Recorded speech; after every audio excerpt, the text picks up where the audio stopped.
그때쯤에 갑자기 신규 분들 들어와가지고 오히려 새로운 트렌드 파악해가지고 투자했던 분들이 더 수익률이 높아서 배 아팠던 시절 있었지 않았습니까?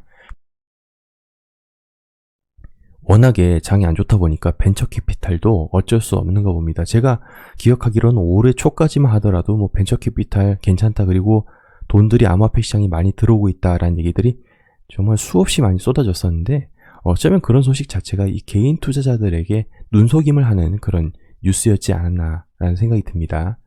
이 수주라는 스리로 캐피탈의 대표죠. 이 사람이 트윗을 남겼는데요.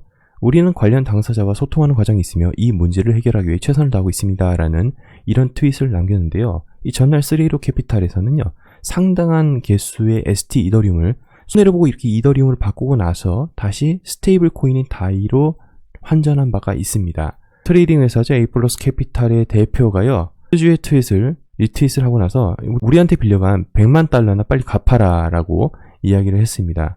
이어서 말씀드리자면 스리로 캐피탈이 비트파이넥스 계정에서 5월에 3,137만 달러 손실봤다고 합니다. 지금 보면은 이곳뿐만 아니라 많은 벤처 캐피탈들이 손실을 입고 있습니다. 최근에 뭐 테라 루나 사건부터 시작해서 막대한 양의 손실을 입고, 그리고 전체 매크로 시장이 좋지 않음에 따라서 어디 빠져나갈 구멍이 지금 없어 보일 정도로 매우 답답한 상황이죠. 속이 시원하게 빵 어딘가 출구가 있었으면 좋겠지만, 여러분들도 지금 느끼시겠지만 어딘가에 지금 출구가 보이지가 않은 상황입니다. 좋지가 않습니다. 미국 소비자 물가지수 CPI 얼마 전 발표됐던 거 8.6%, 예상치보다 상회에 있죠. 그리고 어제 발표됐던 미국 생산자 물가지수 PPI가 예측보다는 0.1% 하회한 모습을 보여줬으나 아직까지도 10% 이상 머물러 있다는 점에서는 현재 시장의 공포와, 그리고 또한 연준의 뭐 빅스텝 혹은 자이언트 스텝을 밟을 수 있는 그런 어떤 당위성을 제공을 하고 있습니다. 사실 물가라는 것은 지금 연준의 금리 인상으로 잡을 수 있다는 것은 거짓말이겠지만은, 연준에서 할 수 있는 것이 뭐 고작 소비 사이드에서 줄일 수 있는 방법밖에 없다 보니까 자꾸 이런 모습이 나올 수밖에 없는데요. 이제 6월 FOMC 14일, 15일 이제 곧 오늘 뭔가 이야기가 나오겠죠. 그래서 이것을 좀 주목해야 되지 않을까 싶고요. 그리고 곧 있을 FOMC. 그래서 6월과 7월에는 일단 기본적으로 50bp를 빅스텝을 밟는다고 얘기했었는데 지금 75bp에 대한 이야기가 많이 나오고 있죠. 또한 이 6월 FOMC에서 양적 긴축에 대한 이야기를 좀 더 어떻게 정밀하게 할지 우리는 좀 주목을 해야 될 것 같습니다. 현재 지금 좋은 소식이 지금 자꾸 나오지가 않아가지고 매우 답답한 상황인데요. 도이치은행에서는 미국 연준 2달 연속 75bp 금리 인상 가능성이 있다라고 얘기를 하고 있고, 지금 많은 은행에서 6월 FOMC 전망을 75bp로 전망을 많이 하고 있습니다. 뭐 50bp도 있긴 있고요. 근데 지금 50bp를 해도 문제예요. 왜냐면 이제 75bp로 어느 정도 형성이 돼 있는데 50bp밖에 안 했다. 그러면 이제 6월에 50bp를 했다.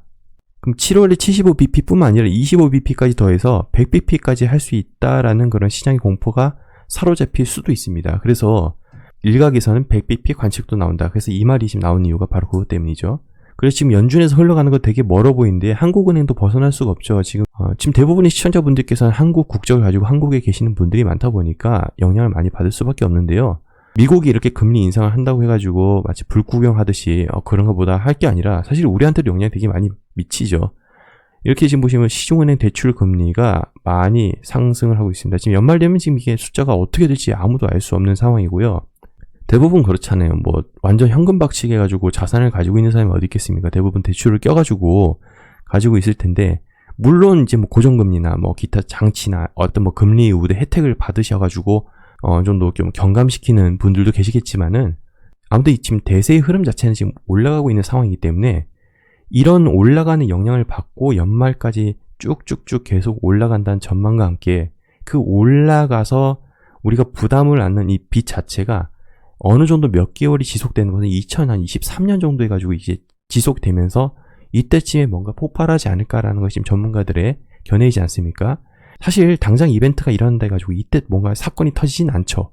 대부분 어느 정도 이게 응축이 돼 있다가 견디다 못 견뎌가지고 빵 터져버리고 이러니까, 그리고 멀리 갈 필요가 어디 있겠습니까? 마트만 가더라도 지금 물가가 많이 올랐습니다. 게다가 뭐 슈링크플레이션이라는 단어가 나올 정도로 뭐 가격은 같아도 안에 내용물은 너무나 적은 지금 이런 현상 발생하고 있죠. 그만큼 지금 모든 원자재 값이 지금 날뛰다 보니까 뭐 과자나 빵을 만드는 밀 재고도 이제 뭐 한두 달밖에 남지 않았다고 하는데요. 지금 매우 심각한 상황이고, 지금 정말 답이 안 나오는 상황이 뭐냐면, 그렇다고 현금을 가지고 있자니 이렇게 우리가 실생활에서 지금 소비하는 것들이 물가가 다 오르다 보니까 실질적으로 우리가 체감하는 현금의 가치가 더 떨어지는 모습을 지금 보이고 있잖아요.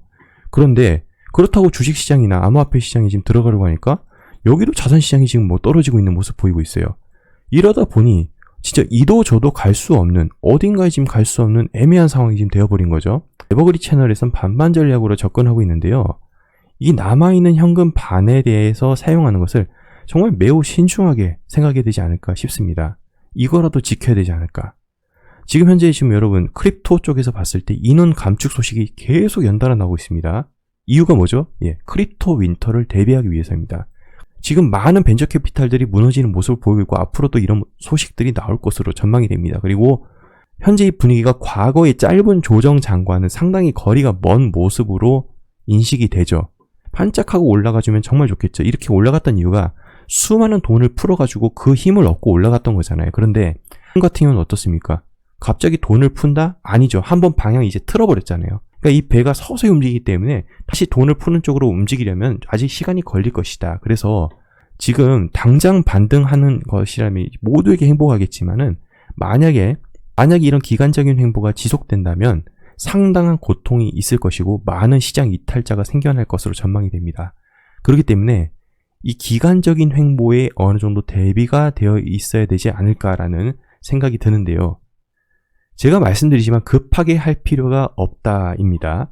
많은 사람들이 이런 아주 드라마틱한 반등과 아주 큰 상승을 모두 다 바라고 있습니다. 근데 어차피 지금 영상 보시는 분은 이미 코인들을 가지고 계십니다. 지금 에버그린 채널에서의 지금 주 목적은 남아있는 현금을 어떻게 지킬 것인가가 더 중요하다 해서 그걸 중심으로 지난 3개월 동안 말씀을 드려왔고요. 그리고 그 현금을 지켰던 것이 옳았습니다. 저번에도 설문조사하니까 내가 코인을 사서 물려서 고통스러운 것보다 나는 아무것도 안 하고 현금 들고 관망하고 있는데 갑자기 코인이 올랐으니 이게 내 건데 손해를 봤다라는 그 손해 감정이 더 크다라는 설문조사 결과가 나왔었죠. 이처럼 이러한 감정 때문에 많은 사람들이 이러한 행동을 하고 물려버리고 어떠한 손을 쓸 수 없는 이런 악순환 사이클이 반복이 되고 있습니다. 하지만 정말 대세 상승장이라면 비트코인이 먼저 상승해서 비트코인 도미넌스를 가득 채워준 다음에 그 다음에 알트코인의 펌핑으로 이어지기 때문에 전혀 급하게 할 필요가 없다고 재차 말씀을 드립니다. 또 다른 개념의 코인은 시장에 계속 나오고 있고 만약 놓쳤다 하더라도 또 새로운 코인이 또 나옵니다. 과거 한번 우리가 되새겨 볼까요? 자, 이 기간 동안 계속 존버하고 이 기간 동안에 존재했던 코인에 대해서 물타기 존버했던 분보다 그때쯤에 갑자기 신규 분들 들어와가지고 오히려 새로운 트렌드 파악해가지고 투자했던 분들이 더 수익률이 높아서 배 아팠던 시절 있었지 않았습니까? 그렇기 때문에 전혀 이 시장에서는 급하게 할 이유가 전혀 없다고 저는 생각을 합니다. 그래서 따라서 가지고 있는 코인 같은 경우는 가지고 있는 대로 그냥 어차피 가지고 있는 코인은 목표가가 있으니 그거까지 끝까지 홀딩 하시든지, 하지만 남아있는 현금은 이렇게 오랫동안 기간을 버틸 수 있는 힘이 되기 때문에 반드시 일정량 소액이라도 가지고 있어야 되지 않나라는 저는 그런 생각을 해봅니다. 자, 그래서 오늘은 여기까지 하도록 하겠고요. 이따 FOMC 상황 지켜보시면서 저도 다음 시간에 뵙도록 하겠습니다. 시청해주셔서 감사합니다.